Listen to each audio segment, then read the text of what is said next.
Good afternoon, everybody. Welcome to Chris DiLissio Day at Lenape Valley.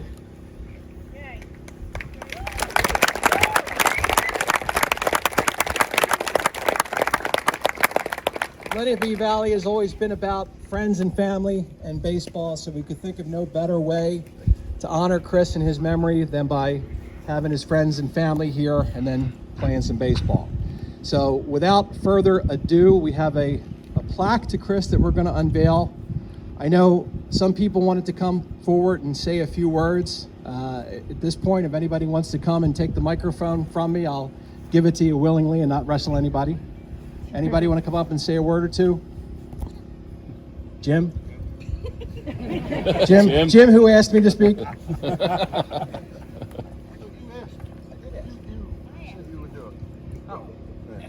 Thank you. Well, it's good to see a lot of the LV family here. It's kind of a tough moment. And I usually don't prepare for public speaking. I kind of just always wing it, but that's not the way Chris would have done. So, welcome. I gotta start off with, for the last year and a half of doing games here, I've always told the teams, welcome to Chris DiLissio Memorial Field, even though there was no plaque and it says Field 4. And then the other coach would be like, what the hell's that mean? Too bad. Anyway, first I want to thank Lenape, Matt, John White, Mr. Schaefer here, Chris Antonello. I didn't see him, I know he's around, but they're the guys that really did the nuts and bolts of this whole project and really pushing the ball over the goal line. Thank you to them.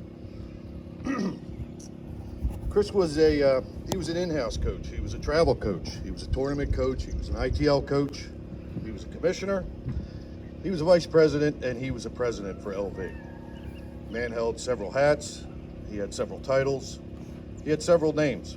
He was a brother. He was a son. He was a husband. He was a father. But today we remember my friend, Chris.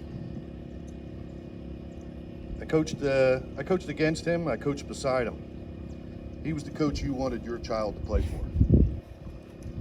That was evident the first time I got to actually coach against him, and I saw how much the kids on his team were having fun. Our friendship started out as we competed against each other, continued as we coached with each other, and we coached all the way up to the point where our kids aged out in ITL, in the seniors division. We won championships together and managed through several infamous drafts, which only a few people know about those, and several coaches meetings that kind of happened 100 yards that way, as long as the police didn't come up. I got to see the interaction with him and the players. He was always respectful, even playful, but he was serious about baseball. He was always teaching the players the game, but more important was having fun. Not just for the players having fun. I think he was having more fun doing it, and a lot of times you could see it on his face as he was coaching. I know I'll get in trouble for a corny song, "Live Like You Were Dying," but he always lived like he was dying. You could always tell that when he was here raking, when coaching, competing, whatever that was. If you've never seen Al Tillman's video of Chris raking field 5 prior to a game where he's alone by himself raking the field, we've all been there as a coach and have done that and have seen that. But man, it strikes a chord when you watch that and you see him raking and looking up to see a car pulling in the parking lot, hoping for help. Help never came that day.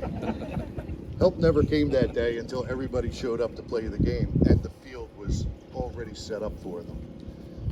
I know when I coached with him, he would text me at noon during the day saying, "Hey, I'm going over to uncover the field." Like, Chris, it poured last night. I know, we've got to get this game in. You know, that's how he was. He would do all that on his own. Sorry, kind of lost my spot. Chris loved the game, he loved this field, he loved this organization. In true DiLissio fashion, This moment can't go by without an Eagles cheer because that's how he was. So here we go. E-A-G-L-E-S, Eagles. I can't end on that. 4133 was his favorite number, but his former players will all remember one little cliche he would always say out. Where are those former players at? Come on, put your hand up. Raise your hands, guys. 1, 2, 3. Balls deep. Balls deep.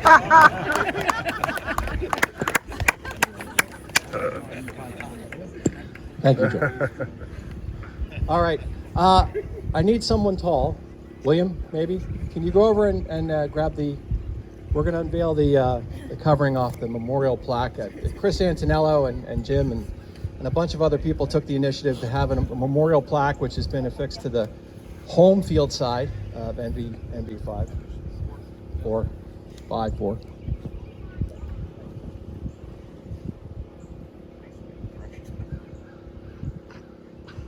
Will, before you do that, if we can all just have 1 moment of silence.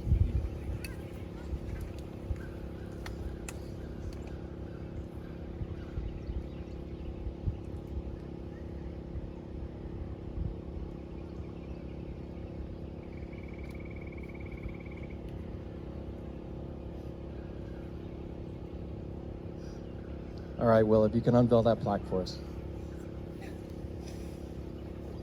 Just pull it down. There you go.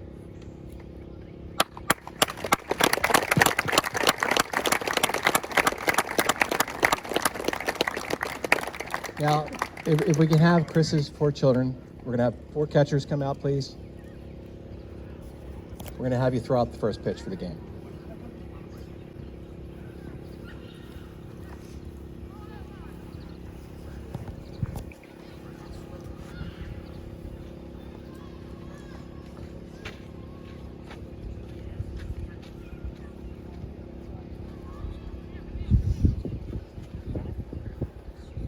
When you're ready.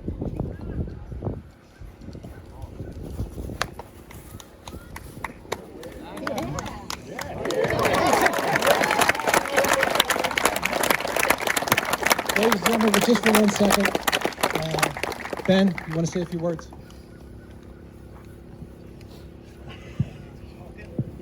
All right. So, for people that do know me, I am sorry. For those that don't, my name is Ben Hagan. About Chris, he was a coach, second father, someone that I learned to love and who loved me equally back. He taught me more about life than baseball. At that point, he was really there for everything I needed, and whenever I did need him, he was there. He would text me at odd hours of the day, and Amy, I'm sure you appreciated it at some point, but he was someone who I will never forget and someone who lives in me every day. I want to thank everyone for coming out today, and the boys, thank you guys. And if I could bring all the boys in one more time, do a little balls deep thing.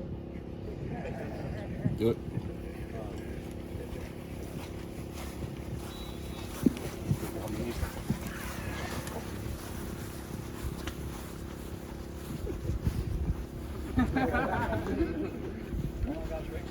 Wait, little leg, guys. Come on in. Balls deep on 3, 1, 2, 3. Balls deep.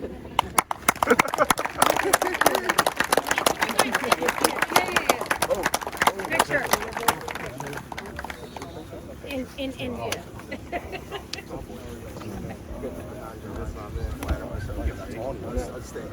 All right, adjust so we can see the little ones.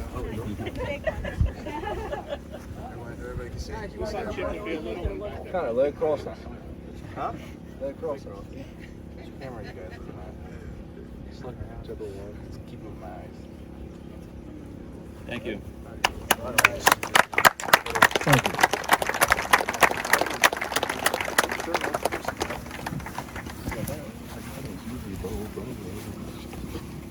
I just wanted to say thank you for everybody coming today. I knew the boys would be here, but then seeing you guys as little kids, Chris and I started dating, and he was scouting out Owen Petrich, and he was an 8-year-old. And I was like, this is really creepy, man. But we lived at these fields. Some of you guys watched my babies on these fields. And this is home. Bottom of my heart. Thank you.